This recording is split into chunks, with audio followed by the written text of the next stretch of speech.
We Got You Mama Summit. Today we have Alana Bonnemann. She is joining us all the way from Germany. Thank you so much for being here. Thank you for having me. Joining us at like the night hours, whatever time it is over there.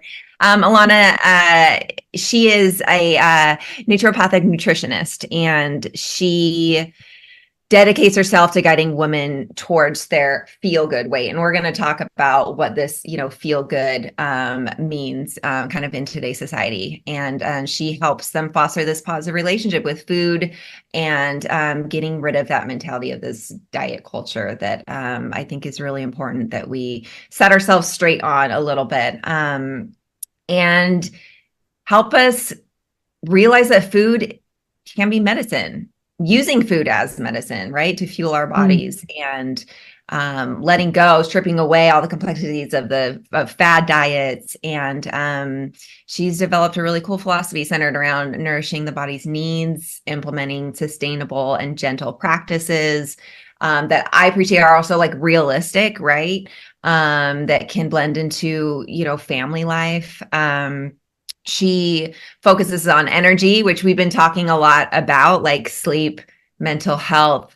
How can we kind of reclaim that? And so how can we achieve this abundant energy, through food, balanced hormones, without throwing someone into maybe past mindsets that they had on what they need to do to feel good again. And so she does all that without enforcing all these unreasonable restrictions or calorie counting or jumping back into some fad diet that you thought worked for you before. And she's able to do this all online. So she has an online practice where she gets to do this with people from all over the world and implements these,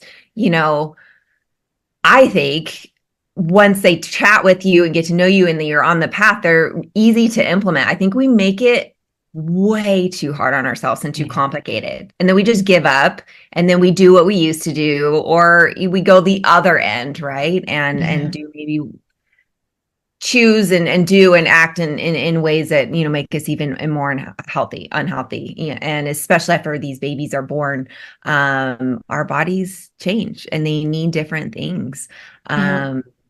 So fill us in on your journey here, your education towards, finding this space. Alana also has a couple littles. And so she is a mother herself, which we all know changes, life and perspective on things. So fill me in. Yeah, thanks. Yeah, no, that was great. You really hit the nail on the head with everything, from it being a holistic point of view to how we've kind of been brought up. I'm assuming that a lot of moms out there who are watching this probably grew up through the 90s, which in terms of eating well was a little bit skewed. We talked about this just before, this idea that being skinny meant being healthy and how to get there was at any cost. And before, you also mentioned, and I know this firsthand as well from people wanting to get thin and just not eating food, but rather opting for a cotton ball with orange juice as a means to get thin. And what we're learning, and this is also why I use the terminology feel good weight, we're focusing on the feel good part. It's actually got nothing to do with the weight. And so when we're trying to find ourselves, yes, it's about, getting to a feel good place. So how did I get here?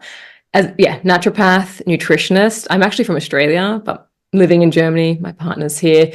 And the Germans are really interesting. They always wanted to know, what can I do with nutrition? Because I learned herbal medicine and, a lot of other supplements that can come in. And they didn't really want that. They weren't really for the whole supplements and herbal medicine. Well, they also do herbal medicine, but they wanted to know what they could do with their diet. Yeah. And so a lot of my practice kind of started, okay, what can we do with the diet? And I was seeing time and time again, nutrition through diet, but then also the term dieting, that people were dieting in order to lose weight. This was these two things were kind of side by side. And what I've seen over a long period of time is, okay, people want to lose weight, so they go on a diet, quite restrictive diet, which in turn kind of changes around our hormones, which is then leading to weight gain. So it's this, there's a lot going on. Yeah. And then, of course, this is happening. And as a mom, as you said, so many changes happen. Then we've got the stress, we've got the sleep, we've got the digestion, we've got our menstrual cycle, we've got all these other corners of our life that kind of need to be addressed. And when things aren't going and flowing as easy as they can, then this is where we kind of get up to the hardship of it all. And again, if we've been brought up in the 90s, we're like, okay, well, diets usually fix this. So then we're kind of going back to what we thought worked. And a lot of women just end up stuck and frustrated and not sure what to do, and how to do it. So this is, I've kind of, found a little pocket of people that kind of just, I guess, get missed from like, what do I have to, how can I do things? And then of course we've got the online world telling us an abundance of different things. And then there's just this overwhelm that comes with it. And if you're at home with a small child, you don't have the time, the energy, or even the bandwidth to think about this stuff, then it gets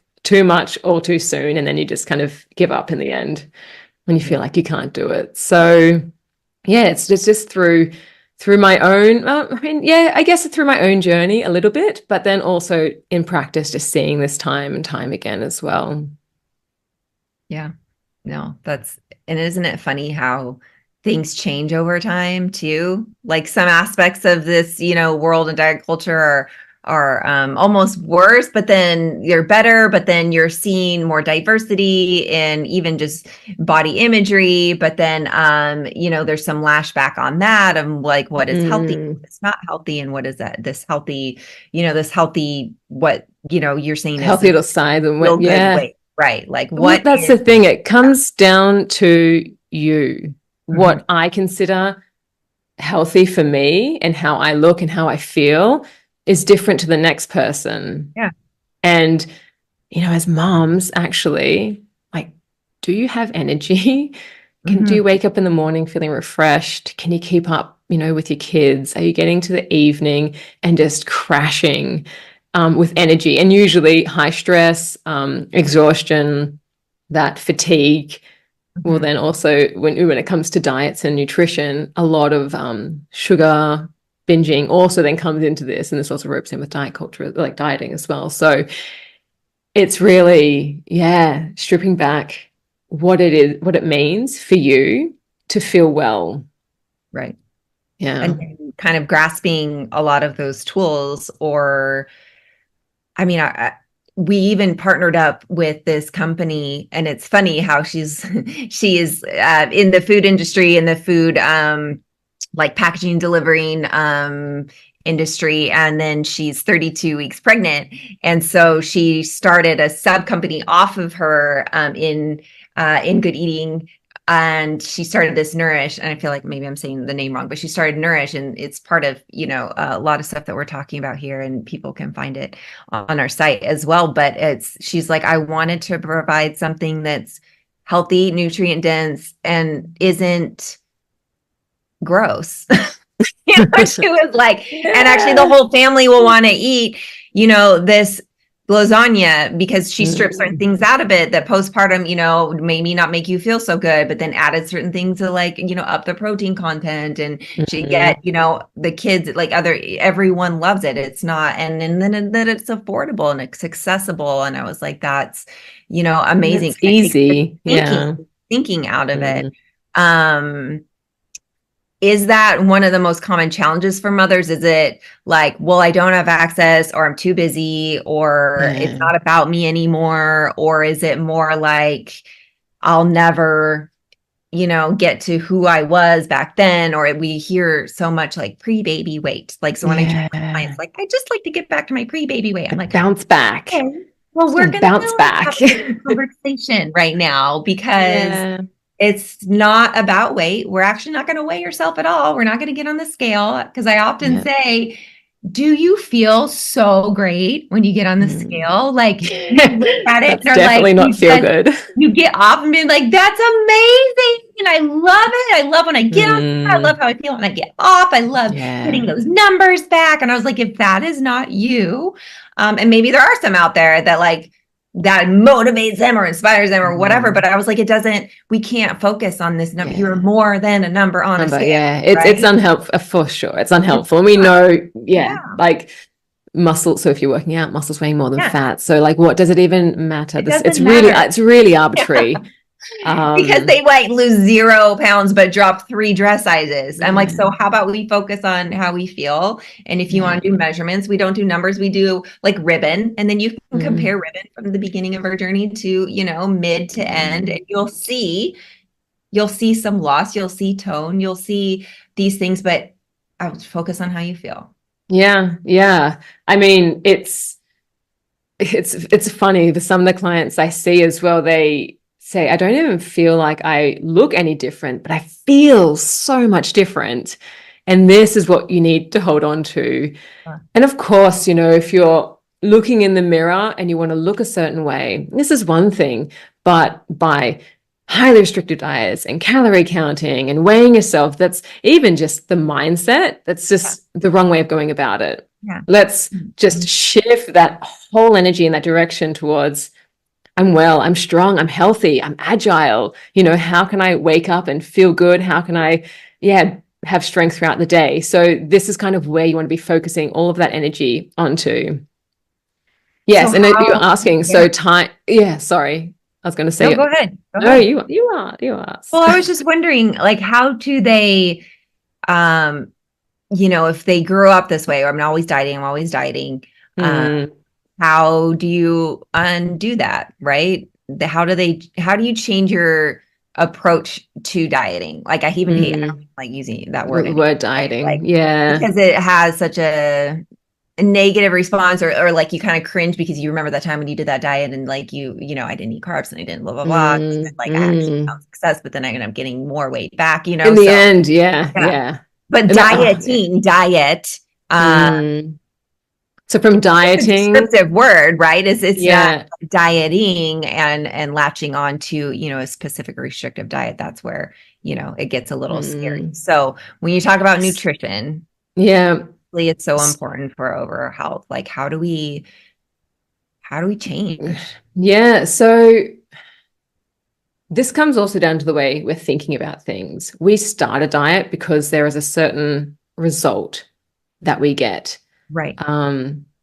But we know diets don't work. It's also, if you're trying to teach your child to have a good relationship with food, highly restricting sugar doesn't make that child not want sugar. Usually it would just make them binge it more. I have seen that time and time again in people I know. I think actually this is I didn't say it before, but this is one of the things that led me down this path. My child, I realized I as an adult, I didn't eat a lot of sugar, had a child and just didn't really feed him much. We went to a second birthday. All the Smarties on the birthday cake were gone. And I just saw Theodore like in the corner eating them. And it was a light bulb moment. I was like, oh, I don't have a good relationship with sugar. Oh, this is something that I need to figure out. So we know diets don't work. So what we need, and I think as mothers going postpartum, or if we're becoming mothers, we need to nourish ourselves. This is the number one thing that we need to be doing. And that is through food. It's not through any type of diet. I don't know, vegan or vegetarian or all these labeled diets. When we're thinking about diet, like let's think about food that nourishes us. And actually, I think a lot of people know what's healthy. We know to eat vegetables. Processed food is, you've heard it all before. Drink more water. These foods have been around forever. Like, if you, and also, personally the foods that make you feel good. So I don't want to come on and bang about how good protein and vegetables and good fats are. I think that's, people know that. So often it's how we approach our food, how we do things, how we whole foods, for example, very typical is I'm eating healthy because I'm eating a salad, or I'm eating unhealthy because I'm eating a burger. Good food, bad food, superfood, fake food, these types of things. It's just that constant reinforcement that also the vocabulary that we use. Yeah. And this is just drilled into us as well. And everywhere. I was at a cafe the other day and it's like, this is the clean food menu. And I'm thinking that, it's like acai bowls and all this. And, we see that. And of course it's trending, but if that's clean food, then the burger joint around the corner, that's probably dirty food. So even when you're eating things, you might feel like a burger. It's okay to eat a burger, but you're eating it and you might be thinking, oh, this is bad. I'm so bad. Right. And then you feel guilt and then you feel shame. And so it's a thing that happens. So we don't necessarily need to focus on the foods. We need to focus on how we go about it, our relationship with different foods, how we talk about foods and how we feel and think about them as well. Yeah, that's true. The amount of times have been like, bread is not bad. Quit saying you had too many carbs this weekend. Yeah. Let's focus on getting those complex carbs. Let's focus on getting the carbs that, are good for you. But can we stop saying that like bread, carbs, blah. And yes, we've evolved over time with, actual wheat and wheat germ, and what that looks like. Sure. Right. And, is maybe not as healthy as it, was a couple hundred years ago with, processing and all that kind of stuff. But also let's shift just how we think about food. Towards nourishing. And also with this carb thing, a lot of people, it's a very typical thing to be not eating carbs, but it's really ambiguous because you cannot eat, let's say, bread and pastas and potato. People, they cut this whole food group out, which is so important. Yeah. And we're reducing like a whole food group. This causes stress on the body and this can have that, trigger this kind of catalyst effect. But when we are not having carbs, but then we're having bliss balls or like high, dates and then smoothies and banana smoothies, carbohydrates, it's just sugar. When it's broken down in the body, it's just sugar. So even though you're restricting all of these starchy carbs, if you're coming home and you're tired and you're exhausted and you need something or you need energy, carbs will usually give you that quick energy. But if you're depriving yourself of that and your body still needs it, then grabbing for all the sugary paleo desserts, it's, just choose the carb that you're going to eat. The sugary one's probably not the best idea, and have a full whole meal. Have your carbohydrates and your fats and your proteins, and don't reduce a whole entire food group. Right. Yeah. We grew up on that's shifted so much over time, right? To in the States, the food pyramid, you would have this at the bottom and then how that shifted over time to how, they even place things in different areas, and yet, the sugar was the little amount at the top, and then it was this, and then they shifted the healthy oils around. I just remember it just shifting over time with the more research and the more, who knows who was chiming in on all the things. Yeah. Agriculture that changes over time, but the basics are still the basics. That's what's never changed. Let's do our best to eat whole foods. Yeah, and your body will know that. And the thing is, if you're eating salads all week, then your body's probably going to say, "Oh, I want a piece of cake. Enjoy that cake." But if you're eating cake all week, your body's also going to scream out for a salad as well. And the thing is, yes, you know what to do. Everyone kind of knows what to do. It's just the how to make that easy. How can we support ourselves postpartum, nutrient-wise, without going on crazy diets to get to a certain outcome, and then find that balance. Ideally, nourishing is the first step, and that's what we want to focus on. What are the things you tell your clients? So someone comes to you, they're having a baby soon, or maybe they're in the throes of it all. What's the most important thing to focus on? What does, maybe their day-to-day look like? What are they consuming? What are you recommending to make sure that they're consuming? Okay, if you could focus on these few things, because definitely not the scales. Definitely focusing not on the scales. We've established that. Again, it's because it's a fine line. with Yeah, yeah. nutrition and dieting. So I like to focus on what you can have. Yeah. Focus on all the things that you can enjoy and that feel good. Of course, there's going to be some foods that perhaps are not good, trigger you, maybe some allergies. So of course, these foods we don't want to bring in. But where I really like to focus on, because some people, like a lot of mothers, are so time poor, having a whole meal together. And usually a typical thing is I cook for the kids and then I'm just left eating the scraps. Like we kind of forget about ourselves. Yeah. So I guess it's also, I'm a massive fan of snacks, actually, and not snacks like a pack of chips, but I see snacks as just small meals. There's Right. also this belief that we have to have 3 meals a day, and snacks, eat when you're hungry. Your body's going to tell you when you're hungry and when you need food. And the thing that I love about pregnancy is you often have these strong cravings. And of course, there might be underlying reasons for why you need certain cravings, but your body sometimes craves something. If you're low in iron, it's going to crave something high in iron or magnesium or whatever it Yeah. is. So, listen to your body in this way, definitely. But yes, I'm a massive fan for snacks, because even if you have missed a meal because of this, that, and the other, and you are hungry, never starve yourself. Please, ever, never starve yourself. Pack together like a snack. It's basically a small meal. Put everything that you'd put into a meal. I mean, while I'm doing this, I like to, when I talk to my clients, if you imagine this is your plate, we've got protein, we've got colorful vegetables, so like half your plate, you've got your grains up here and some fat. So that's like a complete meal. And a snack is like a mini version of that. And they're like the godsends from the gods. They can sustain you throughout the day. So you're not getting to the evening or the afternoon having that energy dip, or just feeling ravenous for the next meal where you feel like you just need to sit down and devour things, because you've kind of sustained yourself throughout the day on these mini meals, which aren't just, I don't know, pretzels or just something snacky. When I say snacky, something that you can quickly grab out of a packet.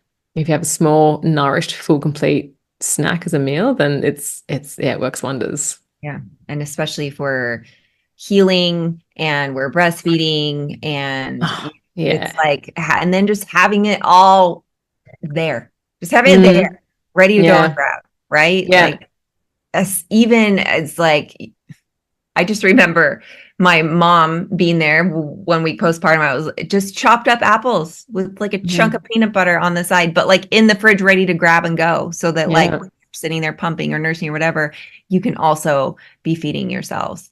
I talked about this in another interview, sitting down with your kiddos and not just finishing off their mac and cheese or whatever, but like make yourself food. Let them see that you're important too, and that you should all sit down and eat together.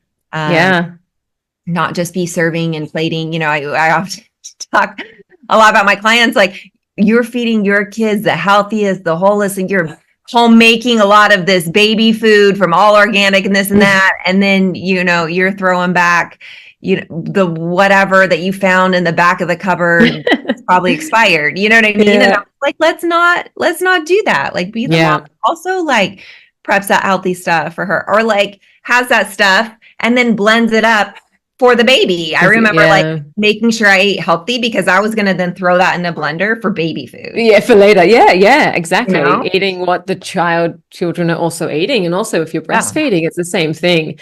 What you're eating is, coming through and feeding. And I think, again, we need to, like, I think the main thing to remember is, because sometimes it's hard and we're busy and we're tired and it's just easy to grab things. But if you focus on the nourishing side of it, and these nutrients, when you are consuming them all like throughout the day, and it's not to say that you can't enjoy some cake, like also do that, don't deprive 100%. yourself. Yeah. And then you focus on nourishing, and then along comes the elevated energy. Because if you wake up and you kind of forget to eat and you're on the go, or you're just grabbing, I don't know, we have Vegemite in Australia, like Vegemite on toast or peanut butter on toast, like it will make you feel full, but it's going to give you that little bit of energy. 20 minutes later, you're going to crash and you're going to want something again. So invest that time in just putting something full together, which is going to sustain you over the time. And having it prepped in the fridge Oh my gosh. Like the amount of things that you can, I don't know, boiled eggs. You can also have potatoes, which are cooked and then cooled in the fridge, cut up vegetables, hummus, which is made, depending if you're breastfeeding and, you know, the gas and stuff like that. But there's a lot of things that you can just have to kind of grab and go. Crackers are also there with, yeah, toppings, snacks. Yeah. Snacks is Yeah. where it's Snack. at. Yeah. Yeah. I keep like snacks in plenty. Well, also 3 growing kids, like always eating, but you'll eat what's in front of you, yeah, right? You'll eat what's around the house. So if we're only keeping really good stuff that our body's craving, you know, yeah, we're going to eat that stuff. You know, if my kids are super hungry, and there's Doritos or whatever laying around, like, yeah, of course I can go for that. So but that's if I chop up a bunch of veggies or have like a bunch of like just fruit laying around and there's no other crap, you know, not that they don't still have that stuff here and there. I just still keep Costco-sized giant bags of them around, but they readily on the table. They don't even think about it. They're like, they will consume what's around. Yeah. So how do we, you know, keep those? Yeah. I mean, what I do with my kids as well, and also for myself, especially if, like, as I said before, sugar was such a big thing with my child. If you're putting the snack plate or meal together, and you might have seen it's a thing that it's putting that meal together and also having, I don't know, some Smarties or Doritos, like something that doesn't make you feel like, oh, I have to finish my meal in order to get dessert. You know, this feeling, it's another thing. Like, I don't have to eat my meal. I don't need to do anything in order to get a dessert. You can just kind of also for yourself, have it with your meal.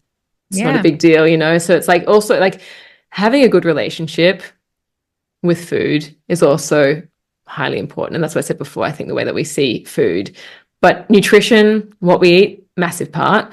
How we go about it, also not massive part. Listening to our bodies is also like knowing what it wants and just honoring that as well. But then at the same time, this comes into habits because as I said before, if you're exhausted because you're sleep deprived and you're kind of surviving on coffees and you're a little bit nervous, then like what you're eating is like down the priority list. So you do grab for whatever's there. So in this way, before, like what I like to do is like before you go to the, I don't know, the drawer where anything's kept, just pause, because this is a craving that we have. And how I like to say it is like, no amount of discipline is going to tell you not to eat whatever you want to eat. You need to address what your underlying cause is for that.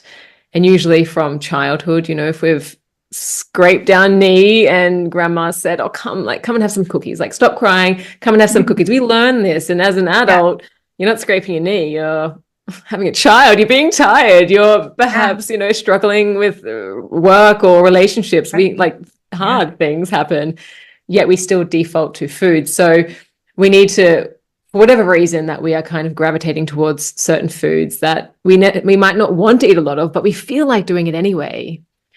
The ship is sailing towards that destination, and it doesn't matter if you're the captain, like trying to turn the wheel to get somewhere else, it's still going to get there. So what we need to do is, while we're like, before we leave the harbor, so to say, in this analogy, just stop, realize, what are we feeling? Am I sad? Am I exhausted? Am I tired? Am I just grabbing for something quick?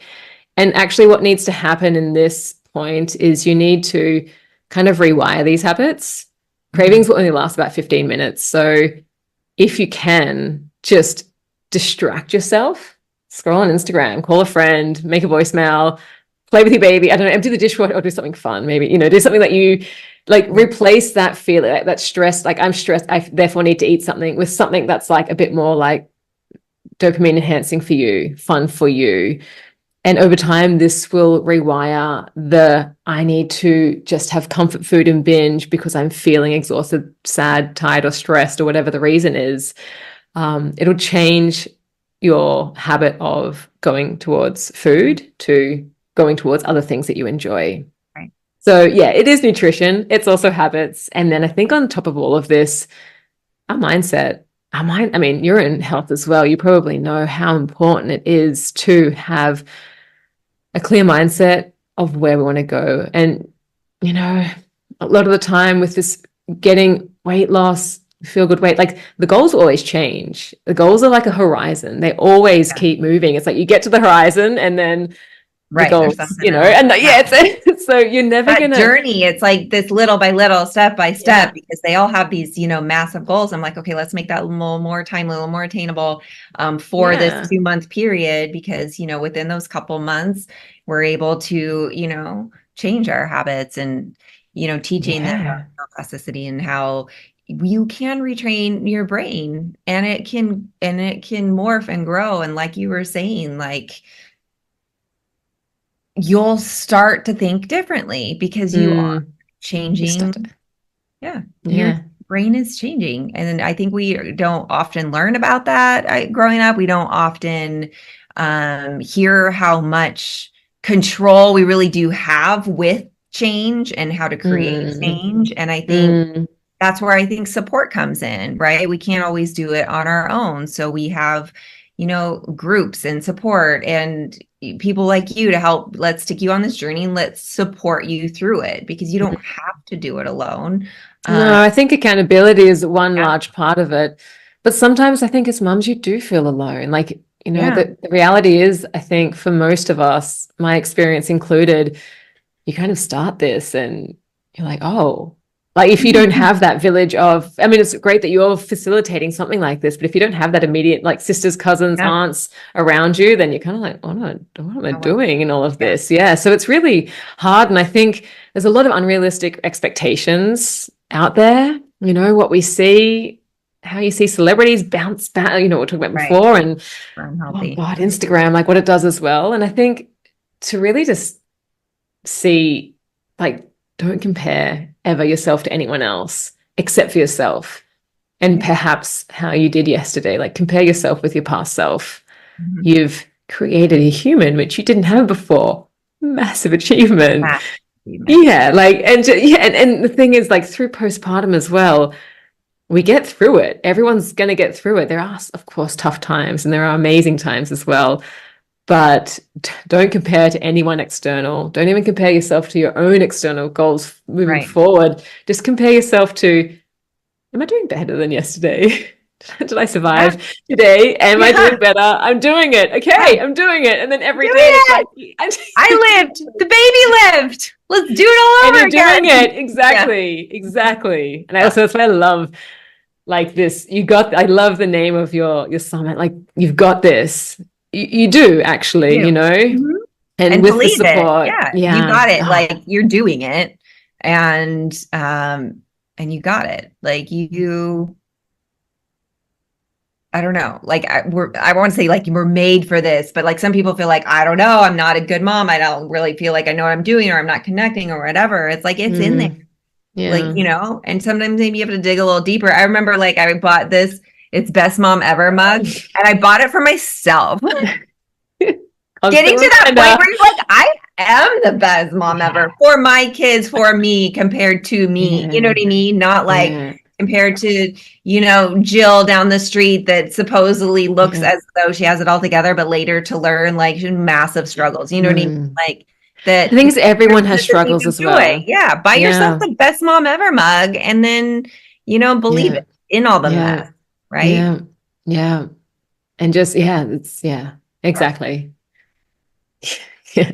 I love that. I know, I'm just thinking about, like, this, the best mom ever. I was talking with my partner before. I was coming to meet you, had to, like, plan dinner, doing this. I had, like, worked all day, and I'm thinking to myself, like, why do I need to pass this over to you? You're a parent. You should know how to do it. And he actually just looked at me. He's like, well, he didn't say you're the best mom ever, but he, like, something between the lines. And I was like, thank you. Like, thank you for acknowledging that, because it's a tough journey. And I think coming back to, my topic, which is, I guess, feeling at your feel good weight, like, there's no point in making yourself feel shamed or guilt into how you look or feel postpartum or during pregnancy. Like, you're creating a human, and everyone knows that. There's a massive changes that's happening, but we need to just check in with yourself and how you're feeling. And of course, it's not always going to be roses, but by restricting yourself, by falling back on old habits, which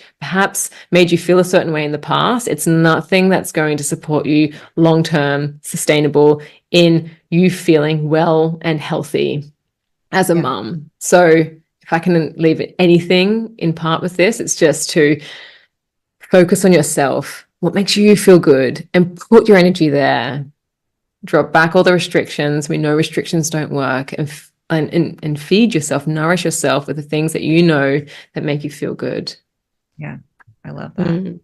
How do people get in touch if they're like, yes, I want to feel good. I want to work with you. I want to get your stuff. I want to have access to you. She's an online nutritionist. So even all the way from Germany, you do. Yeah. So what's, how do we best get a hold of you? Of course, we'll include all this information in all the things. I think, to be honest, my website, alanabonnemann.com. I have a podcast as well, the Health After 30, which is a nice place actually to start. Health After 30. It's maybe I should even say health after motherhood, because it's kind of, when I had children at 30, everything changed, but things change at 30. We're not 16 anymore. We don't want to be 16 anymore, but our bodies are changing. And so it's embracing it. And it does take in this nutrition habit mindset. It's that approach of holistic health. So yeah, you can check out the Health After 30 podcast. I'm not Instagram. I do have, but alanabonnemann.com is where you'll find free resources and also be able to get in contact with me. Love it. Yeah. Thank you so much. You're so great. Alana, I wish you could live on the other side of the world. So far away. Because I want to hang out. Yeah. No, and I want to say thanks to you too. Like, thank you for this opportunity and also what you're creating for so many people. I didn't have this when I came into motherhood, and I fumbled around motherhood. And I think it's just so important. It's what we need more of. So I'm so happy to be a part of this. And yeah, thanks to you too. Yeah, I appreciate that. No, that means a lot. We got you. Alana's got you. Thank you so much Mama. For joining us. We got you, Mama. Feed yourself all the good things. And don't place labels on good and bad and this and that. Like, you know what you need. And often our bodies will yell at us and tell us. And so it's, about listening to that and really, again, focusing on you. I think so much about the summit is like, let's bring it back to the mom. Let's bring it back to you. Like, you need, because you are the one that is caring for the, so let's really zone and focus, Yeah. And I just, as a last parting thing, the breaking from diets, as you said, like the not labeling foods, the listening to your body. I have a 5-day challenge for this. So it walks you through, it kind of walks you through how to, it challenges yourself. Not that moms need more challenges, do they? But it's like, it's not, I say a challenge, but it's just because it's like 5 days where you can kind of short, bite-sized content where you can kind of put things to the test, start to listen to your body. Am I hungry or do I have appetite? Like, just, is this good? Is this bad? So just to try and give it a feel. And I think that's one of the first places. Yeah. One of the best places to start as well. Cool. Trying and feeling it and giving it a go. Yeah. Listening to ourselves, trying different things. I keep saying, drinking all the water. We're so dehydrated. Let's drink all the water as well. Like my mom, just get a good night's sleep and drink more water. She's like, it's a remedy for water. Yeah, a remedy for life. Surprising, right? That comes down to that, the things we need to live: food, water, sleep. Yeah, exactly. Roof over our head. Right. And, and then the way to do that more fully and healthily, is to just listen to ourselves. Yeah. And if that's too cloudy, listen to Alana. She'll tell you what's best. She'll tell you what's best for your body. Sometimes it does get too cloudy. I had a friend that she's like, I grew up with zero nutrition. Like, my mother ate, 3 Skittles a day to stay skinny. You know what I mean? Like, we grew up with different things. And so it's like, and then your body changes. You have kids and you're like, I don't even know where to start. Yeah. And there's people out there that can help you start, and it's just about starting little by little, day by day. And again, building, one little thing on top of the other to create, that change. So thank you so much. Yeah, thanks for being so helpful. Thanks for all the good insight, all the things. Check out her website. It will be linked in the email attached to this episode. And we'll let you get back to your I don't know, Mm. putting kids to bed, like whatever time it is. All of it. Exactly. Thank you Your so much. Tuesday is done. Congratulations. You're almost halfway through the week. Yeah. All right. Thanks, Thank you. Alana. I really appreciate you.